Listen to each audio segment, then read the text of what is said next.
It's 6:48. Welcome back. Mel's Andrew Pearce and Mirror's Kevin Maguire still with us, and we're joined once again by Dr. Hillary. Nice to see you back. Look, let's start with this terrible case of Archie Battersbee, this little boy who has been basically in a coma for a very long time now after a tragic accident at home, a game that went wrong. Judge ruled yesterday that there's no question that this little boy, this lovely little boy, is brain dead, even though his heart continues to beat. His mother says that when she holds his hand, she's felt him squeeze it. That in a sense, there's been a communication between them. So she's fighting on. She's fighting this ruling that he should be taken off life support and allowed to die. What's your take on it?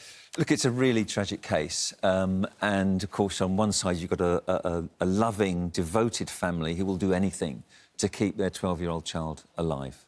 And they will see things that they want to see.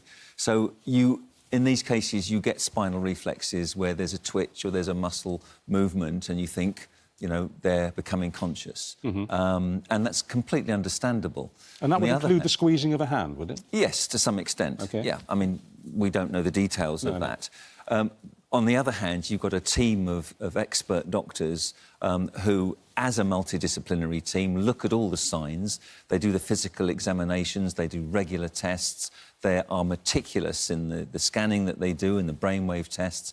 And they come to the conclusion that the brainstem is no longer functioning. The brainstem is central to everything the body does. It's about consciousness and awareness, but also it's about breathing, it's about the heartbeat, it's about movement, it's about everything. And this is because we understand, although we don't know the details of it, the brainstem was deprived of oxygen for quite a long period of time. Yeah, for two reasons. Apparently there was a ligature around the little boy's neck in this tragic game, apparently, but also a heart attack that may have occurred subsequently with oxygen deprivation. Right. Now, it's extremely difficult here, and doctors hate making a decision that is as definitive of this.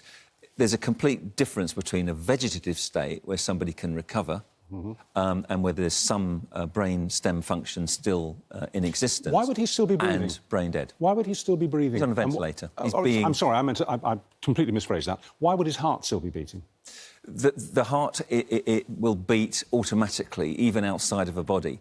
It has the power neurologically to beat on its own. If you take a heart out of a living creature... It doesn't need the brain to tell it to beat? No, it will continue to beat independently.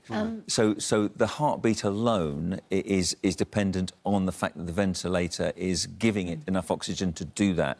Take the ventilator off and the heart would stop.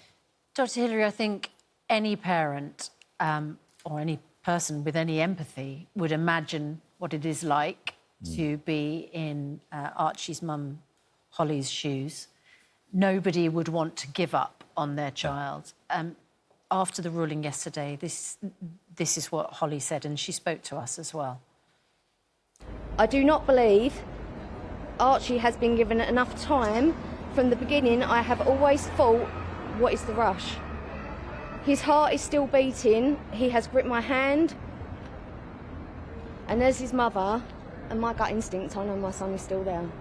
You've got COVID patients up to, or at the time of COVID, you know, we're getting sort of like 3, 6, 12 months on a ventilator to protect them that lived, you know, but they've got all that time. Archie's only got, well, obviously 8 weeks, which I just think you've got to ask that question, what is the rush? Archie's food has been suspended and he hasn't been fed. He's dropped over 2 stone in weight in 5 weeks. So that part, like whilst under obviously this hospital, so that part for me is probably the hardest part. And I don't only want to fight for Archie and justice for Archie. I want to fight for all the other children that have sadly, obviously, been through this situation, and any children that could potentially find themselves in this situation in the future. I definitely don't plan on giving up yet. Dr. Hillary, the answer to that question, what's the rush? Why is it not worth, if you're the mum and you believe that Archie is in there, right, why not leave it a few more weeks, a few more months to allow mum at least to know whether there's hope? My heart goes out to the family, it really does. And you know, it's such a difficult situation. I suppose what the medics look at is the prospect of recovery. and whether this is a vegetative state, as you would see in COVID patients, or in the most severely affected COVID patients, or brainstem death.